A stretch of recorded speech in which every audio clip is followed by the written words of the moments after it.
এমনিতে শুধু আসসালামু আলাইকুম। এই দেখুন, এটা হচ্ছে আমার সেই আনসাল টমেটো, যে জমিতে আমি মার্চের ৮ তারিখ ৯ তারিখ রোপণ করছিলাম। এখন আজকে হচ্ছে এপ্রিলের ৭ তারিখ। ২৭ দিনে কিন্তু মাশাআল্লাহ গ্রোথ খুব চমৎকার।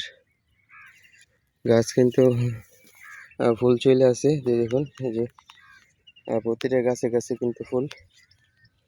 আনসাল টমেটোটা রোপণ করছি আজকে ২৮ দিন বয়সে কিন্তু ফুল চলে আসছে। দেখুন, গাছের গ্রোথ খুব চমৎকার, কিন্তু একটা গাছগুলো কিন্তু খুঁটির সাথে এখনো বাঁধতে পারেনি। আমাদের এদিকে কিন্তু প্রচুর লেবারের সংকট। জমিতে কিন্তু আগাছও হয়েছে, ওগুলো নিড়ানি দিতে পারিনি।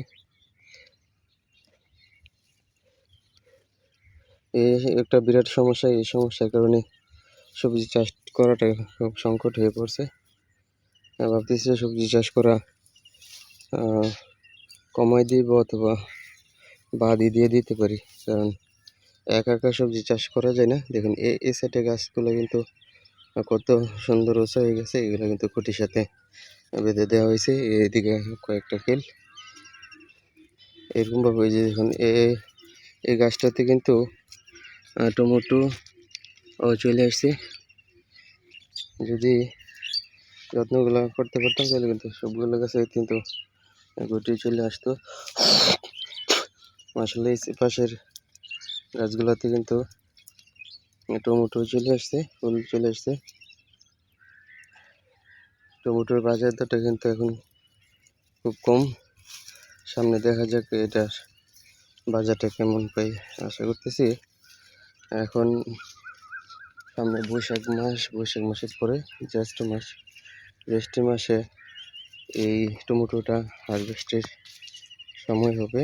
তখন আশা করি টমেটোর বাজার দরটা অনেকটাই বাড়বে। দেখুন, এই পাশের গাছগুলো কিন্তু খুঁটির সাথে বেঁধে দেওয়ার কারণে কতটুকু উচ্চতা হয়ে গেছে। ২৭ দিন বয়সে ২৭ দিন বয়সে গাছের অত্যন্ত চমৎকার গ্রোথ। আমাদের এই পাশে এলাকা দিয়ে লেবারের খুব সংকট, একদম লোক পাওয়া যায় না কাজ করার জন্য। তাই সবজি চাষ করাটা খুব কষ্টকর। আমি ভাবতেছি সবজি চাষটা কমে ফেলবো। এখন ওই যে টমেটো কিন্তু চলে আসছে। এই টমেটোটা কিন্তু খুব আশা করে শখ করে করছি, কিন্তু করলে কি হবে। কিন্তু ২৮ দিন বয়সে কিন্তু টমেটো গাছে চলে আসছে। এই গ্রীষ্মের এই প্রচণ্ড তাপের মধ্যে কিন্তু এই আনসাল টমেটোটা করতে পারেন। ধন্যবাদ সবাইকে। আসসালামু আলাইকুম।